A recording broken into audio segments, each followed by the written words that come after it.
for an authoritarian that awesome, I guess words are not enough. Tributes to a great leader must show, not tell. A new proposal by House Republicans to rename Washington Dulles International Airport after Donald Trump. Brendan Carr, the FCC chairman, was seen wearing a gold pin of Trump's face. A congresswoman introduced a bill to add President Trump to Mount Rushmore. That would make President Trump's birthday a national holiday. Put President Trump's likeness on the $100 bill. A brand new $250 bill featuring Donald Trump's face. He's going to be on all our money and all our f***ing mountains. Undocumented migrant from El Salvador, married an American woman, has a kid, living the American dream. Until the Trump administration sent him to an El Salvadorian mega prison by, and I'm quoting the Justice Department here, if I may, is an administrative error. If only there was a convenient and timely way that the prisoner could be brought back to the United States that wouldn't really inconvenience either nation. President Bukele at the moment flying from El Salvador to Washington, D.C. What? Saints be praised! Bukele can just give Garcia a ride. You don't even have to give Garcia the middle seat. I'm sure Garcia would just grab the wing and Tom Cruise it over here if he had to. But sadly, Bukele arrived at the White House with just the Miami club promoter clothes on his back and a pocket full of excuses. Can President Bukele weigh in on this? Do you plan to return him? How can I smuggle a terrorist to the United States? I don't have the power to return him to the United States. You know, yesterday was a big day in American history. A group of women finally met society's expectations to weigh 0 pounds. And also, Donald Trump figured out that when the Supreme Court tells him to do something, he can just ignore them, which is why I'm always saying the Supreme Court needs nukes, okay? That's way more effective than that little hammer. Because right now, it's been 5 days since they told Donald Trump to help bring back Kilmer Garcia after they, accidentally deported him to the mega prison in El Salvador. And it doesn't seem like anyone's in a rush to bring him back. The Trump administration says it cannot return a Maryland man mistakenly deported to El Salvador. Trump officials argue that since Abrego Garcia is locked inside a prison in El Salvador, it's essentially not their problem anymore and they can't do anything about it. But yesterday at the White House, Bukele said he didn't have the authority to release Garcia either. I don't have the power to return him to the United States.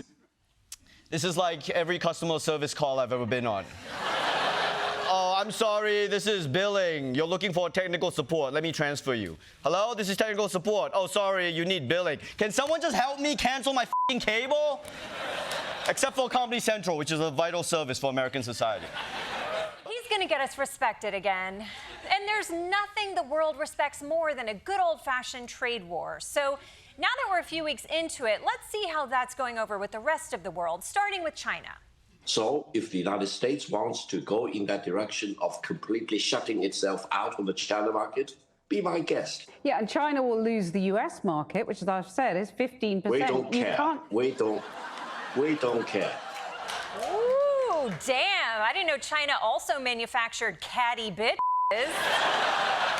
Ooh, I get it. Understandably, they're angry at us. But the important thing is that they respect us. A viral AI-generated video is making fun of U.S.-China trade relations as tensions escalate. Trump and Elon Musk and J.D. Vance making Nike sneakers. There are also viral videos of Trump sitting behind a sewing machine in a factory. All of this rife on Chinese social media. Wow. This is scary. I did not think AI had the power to show Donald Trump doing skilled labor. Vice President J.D. Vance is caught in a firestorm of his own making, calling the Chinese peasants. To make it a little bit more crystal clear, we borrow money from Chinese peasants to buy the things those Chinese peasants manufacture. That is not a recipe for economic prosperity. Oh, shit. He's really calling Chinese people peasants. Nobody likes to be called a peasant. Even legit peasants are like, actually, I consider myself more of an agricultural entrepreneur. But yeah, J.D. Vance called the Chinese peasants a couple weeks ago, and now that the news finally got to their villagers by donkey cart, they are pissed. Tonight we are seeing China trading insults with the Vice President J.D. Vance in the latest knock against President Trump's trade war. 让美国那些乡巴佬们在中华民族5000年文明面前去哀鸣吧。That went so hard. Oh no, are we the Drake in this beef? Are we the certified peasants? They're the videos seen by millions of Americans. TikTokers claiming to work at Chinese factories that make high-end products and offering to sell them directly to Americans for much, much cheaper. Products like Gucci, Prada, Louis Vuitton. Do you like this bag or this? $2, $2, $2, $2. All in $2. Yeah, good news, honey. I am getting you that Gucci bag for your birthday.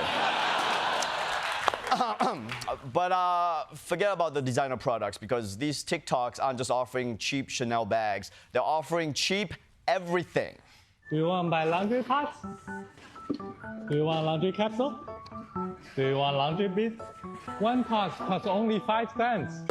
Just shipped customer-scented candles to US for only $2. Do you need a house? We can build it for you in just 48 hours. Place an order, and we will deliver it to your country.